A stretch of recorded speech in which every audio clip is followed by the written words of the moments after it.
हाँ, आप यही कहना चाहते हो ना कि 80 रुपए कम पेमेंट हुए इसलिए आपकी 1800 समथिंग 1900 के आसपास चार्जेस लगे? जी सर। तो 80 रुपए कम पेमेंट हुए वो मिस कैलकुलेशन की वजह से, क्योंकि मैंने पेमेंट कई टर्म्स में किया था तो मुझे लगा कि पेमेंट मेरा हो गया है, तो इस मिस्टेक की वजह से 1900 रुपए चार्ज मेरे को लग गया, राइट? जी सर। 80 रुपए की वजह से, राइट सर। तो ये मतलब सही रूल है कि 80 रुपए बाई मिस्टेक, नहीं 80 रुपए बाई मिस्टेक है तो 80 रुपए पेमेंट नहीं हुआ तो इसका 1900 रुपए चार्ज कैसे हो गया? 80 रुपए पेमेंट नहीं होता है तो आप जो बोल रहे हैं मैं समझ सकता हूँ सर, लेकिन आपका ये चार्ज जो होता है प्रोडक्ट बेसिस में टोटल बिल के ऊपर लग के आता है, ठीक है? नहीं तो ये मतलब चार्ज जो होना चाहिए, पेनल्टी जो होना चाहिए फेयर रूल के अंडर में होना चाहिए ना।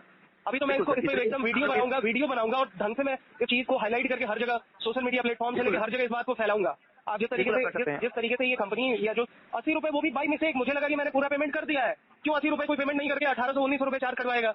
मैं समझ सकता हूँ सर, लेकिन मुझे बताना भी दीजिए सर, इसके लिए हम लोग के पास प्लेटफॉर्म है इसको रिवर्स करने का, ठीक है? हम वही चेक कर रहे हैं कि रिवर्स किया जा सकता है या नहीं। आप थोड़ा लाइन पे बना रही है, मैं देख के बता रहा हूँ, लाइन पे थोड़ा बना रही है सर। ठीक है, thank you very much for your patience mister Pathak. Hello, हाँ बताइए। देखिए ये वैलिड चार्ज है जो कि मैं सिस्टम से यहाँ से इसको रेज नहीं कर पा रहा हूँ, इसके लिए मैं मेरा सीनियर अथॉरिटी को कॉल को फॉरवर्ड कर रहा हूँ, ठीक है सर? अच्छा, तो उसी हिसाब से उसे देख लीजिए वहाँ से को क्या रिस्पॉन्स आ रही है। लाइन पे मैं बात करवा देता हूँ। हाँ, sure ji ji.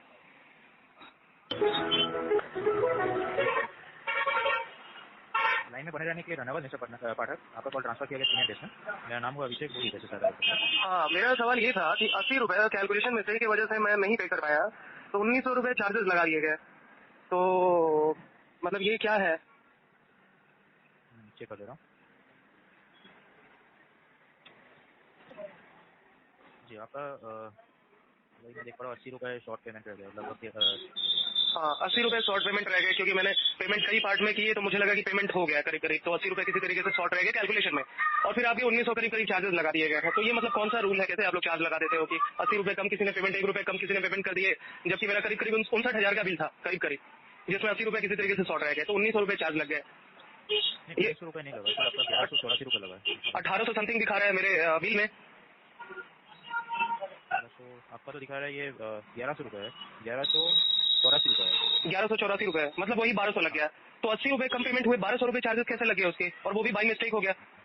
By mistake short payment हुआ क्योंकि कई पार्ट में मैंने पेमेंट किया था, तो क्योंकि कुछ पहले किया कुछ बाद में किया, तो कैलकुलेशन में कुछ रह गया, 1 रुपए 2 रुपए कम रह ही सकते हैं, या कुछ अगर कमी रह गया तो ये 1200 रुपए, जैसा कि मुझे बताया गया कि वो जो आपका बिल्ड अमाउंट होगा वो और जो अनबिल्ड होगा उन दोनों को जोड़कर और फिर उसे 3.6% का चार्ज लगाया जाएगा। तो ये मतलब कौन सा रूल रहा कि 1 रुपए भी अगर बाकी रह गया किसी का तो इतने इस तरीके से एक्सॉर्बिटेंट रूल बना दिए गए, लग रहा है कि कस्टमर को एक्सप्लॉइट करने के लिए डेलिबरेटली। मैं समझ पा रहा हूँ, ठीक है। एक काम कीजिए, मैं आपका एक रिक्वेस्ट फॉरवर्ड कर दे रहा हूँ मेरे एंड से। ये सब्जेक्ट अप्रूवल बेसिस में रहता है, इसका 4 वर्किंग डेज का टाइम लगता है, ठीक है? आप 4 वर्किंग डेज बाद एक बार कॉल करके इसका अपडेट ले सकते हो। तो मेरे बैकएंड के पास मैं हाईलाइट कर दे रहा हूँ। तो क्या इसका 4 दिन के बाद मैं क्या करूंगा कॉल करके? आप एक बार कॉल करके अपडेट ले सकते हैं रिवर्स हुआ है कि नहीं, ठीक है? अपडेट किस बारे में लेना है कि ये चार्ज रिवर्स हुआ है कि नहीं, चार्ज हटाया गया कि नहीं? हाँ, रेस किया गया, वो रिवर्स हुआ है कि नहीं। ये अगर मान के चलिए आपको हो जाता है तो आपका अगला स्टेटमेंट तक रिवर्स हो जाएगा। तो इस बार आप ये अमाउंट पेमेंट करके रखिए जितना बिल बना है। और ये अगर अपडेट होती है तो अगला स्टेटमेंट में ये अमाउंट लेस होकर आ जाएगा अगर अप्रूवल आ गया। नेक्स्ट स्टेटमेंट में हो जाएगा ये स्टेटमेंट, फिर से मेरा नया बन के नहीं मिलेगा? नहीं सर, ये स्टेटमेंट ऑलरेडी बन गया। अच्छा, ये स्टेटमेंट दोबारा से मतलब क्या गारंटी है कि फिर आप अगले स्टेटमेंट में आएगा कि नहीं आएगा? क्योंकि इस तरीके का रूल ही बिल्कुल अनफेयर गेम है, अनफेयर रूल है। आप खुद सोच के देखो एक बार, इस तरीके का रूल ही बिल्कुल अनफेयर रूल है कि नहीं है? अगर किसी का 80 रुपए शॉर्ट पेमेंट रह गया तो आपका जो टोटल बिल्ड है प्लस अनबिल्ड है दोनों अमाउंट को जोड़ के 3.6% का रेट ऑफ इंटरेस्ट लगाना, ये मतलब किस तरीके का रूल है? पहले तो मुझे रूल से समस्या है, मुझे मेरी समस्या आई नहीं, मुझे रूल से समस्या है कि ये किस तरीके का रूल है। और ऐसा कस्टमर मैं ही सिर्फ नहीं हूँ, ऐसे कितने ही लोग होते होंगे जिनका 1 रुपए 2 रुपए कम अगर पेमेंट हुआ तो उनके साथ भी उनका भी यही असर होता होगा। देखिए ये तो जो अगर अनबिल में अमाउंट में आपका कोई परचेजिंग या पेमेंट करता है तब ये होता है। अगर अनबिल में कोई ऐसा परचेजिंग या पेमेंट मिलेगा तो इतना आउटस्टैंडिंग आपका होता नहीं, इतना चार्जेस लगता नहीं। वो ठीक बात है, नहीं होता तो नहीं लगता, लेकिन फिर ये रूल गलत है कि नहीं? अगर मेरा बिलिंग में 1 रुपए कमी रह गया 2 रुपए कमी रह गया तो सबको जोड़ के हम मतलब पूरी हिस्ट्री खंगाल के फिर उस पर जोड़ के चार्ज लगाए, ये मतलब क्या है? ये किस तरीके का रूल है? अभी तो मेरे दिमाग में सिर्फ यही है कि मैं इस पे ढंग का वीडियो बनाऊंगा और ढंग का वीडियो बना के ये दिखाऊंगा कि क्रेडिट कार्ड कंपनी किस तरीके से लोगों को एक्सप्लॉइट कर रही है। एक्सप्लॉइट नहीं, ओवर एक्सप्लॉइट बोलते हैं इसको। देखिए जब ये कार्ड आपको दिया गया था, ये कंडीशन जो है रूल्स एंड रेगुलेशन। अच्छा, अब ये आपको पता है ना कि कितने कस्टमर को रूल एंड रेगुलेशन, आपके बैंकिंग स्टाफ को नहीं पता ये रूल एंड रेगुलेशन। ये रूल एंड रेगुलेशन आपके बैंक में जो दिन रात काम करता है ना उसको नहीं पता है कि ये रूल एंड रेगुलेशन क्या होता है, और यही रूल एंड रेगुलेशन के आधार पर तो आप लोग एक्सप्लॉइट करते हो।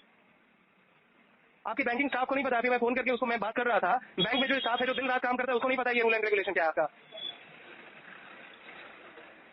ये हो सकता है बैंक से आपको से नहीं मिल पाई, लेकिन क्लैरिफिकेशन क्या? आपका एम्प्लॉय जितनी जानकारी आपको उसको नहीं रहता है, आप कस्टमर से क्या एक्सपेक्ट करते हो? आप बताओ, कस्टमर से आप क्या एक्सपेक्ट करते हो? आपके बैंक में जो दिन का काम कर रहा है उसको नहीं पता है, तो आप एक नॉर्मल कार्ड यूजर से क्या एक्सपेक्ट करते हो? आपने तो डेलिबरेटली ये रूल इसलिए बनाया है कि आपका कस्टमर वो रूल वायलेट करेगा ही करेगा, जिससे आपको चांस मिलेगा एक्सप्लॉइट करने का। That's very clear and you might be untruthful to yourself, but I am not. ठीक है मिस्टर पटक, आप देखिए मैंने भेज दिया मेरे एंड से क्या अपडेट आती है इसके ऊपर। आपका जो कंसर्न है मैंने हाईलाइट कर दिया, तो इसका जरूर बैंक कोशिश करेगा आपको रिवर्सल अप्रूव करने के लिए। ठीक है, रिवर्सल अप्रूव करने तक ही कोशिश होगी, रूल चेंज करने की कोशिश नहीं होगी। Don't you think?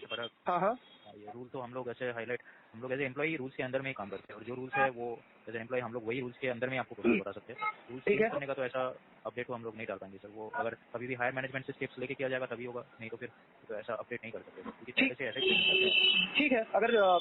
अगर मतलब मेरा कंसर्न अगर फिर मेरे को चार्ज वो पे करने पड़ेंगे, तो फिर अब ये चीजें मैं लोगों में अवेयरनेस फैलाऊंगा अपने तरीके से, किस तरीके से अवेयरनेस फैलाना है, क्योंकि जिस तरीके से एक्सप्लॉइटेशन ये हो रहा है, मैं बैंकिंग सेक्टर से लेकर सारी चीजों में बहुत एजुकेटेड होता इतना बात कर पा रहा हूँ। बाकी नॉर्मल कस्टमर जिनको पता ही नहीं होता होगा कि क्या होता है कैसे होता है, वो तो बात ही क्या कर पाते होंगे जब कस्टमर केयर ये बोल देता है कि सिस्टम जनरेटेड है। अब ये सिस्टम इंसान जनरेट करता है, इंसान सिस्टम को बताता है, या सिस्टम इंसान को बताता है, कस्टमर केयर को आके नहीं पता था जो मेरे से ये बात कर रहा था सर ये सिस्टम जनरेटेड है, अभी आपका चार्ज है, हम इसमें कुछ नहीं कर सकते हैं। नहीं, हम लोग जरूर इसका कंसर्न आपका फॉरवर्ड कर सकते हैं चार्जेस रिवर्सल के लिए। सिस्टम तो वो चार्जेस आपका ले भी करेगा क्योंकि सिस्टम को वैसे ही बेसिस में अगर अप्रूवल आती है अपडेट होती है तो जरूर आपको रिवर्स मिल जाएगा। 4 दिन का समय लगेगा 4 वर्किंग डेज का। पेमेंट तो आपको अभी नहीं करना है। हाँ, पेमेंट तो आपको अभी नहीं करना है, पेमेंट 9 मई तक करना है। 4 वर्किंग डेज बाद एक बार कॉल करके अपडेट ले सकते हैं अप्रूवल आया कि नहीं आया। ठीक है, अप्रूवल आया कि नहीं आया, मैं इसका और अप्रूवल का मुझे कोई एसएमएस या कुछ 4 वर्किंग डेज के भीतर अगर हो जाता है तो कुछ मुझे पता चलेगा मेल आईडी पे या किसी तरीके से? हाँ, अगर अप्रूव होगा तो आपको एसएमएस मिल जाएगा। एसएमएस और मेल? ईमेल? मेल तो नहीं आती है, एसएमएस जाती है सर। अच्छा, मेल द्वारा इन्फॉर्मेशन नहीं मिलेगा? नहीं, बाई एसएमएस ही जाता है सर। By SMS? तो by SMS within 4 days मैं एक्सपेक्ट करूँ कि ये मेरे को मिल जाएगा?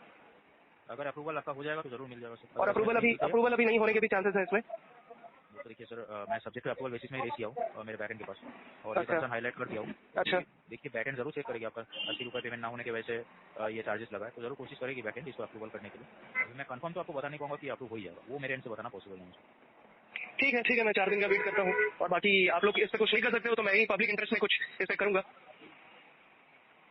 ठीक है, हाँ ठीक है, चलो ओके। और हाँ, आप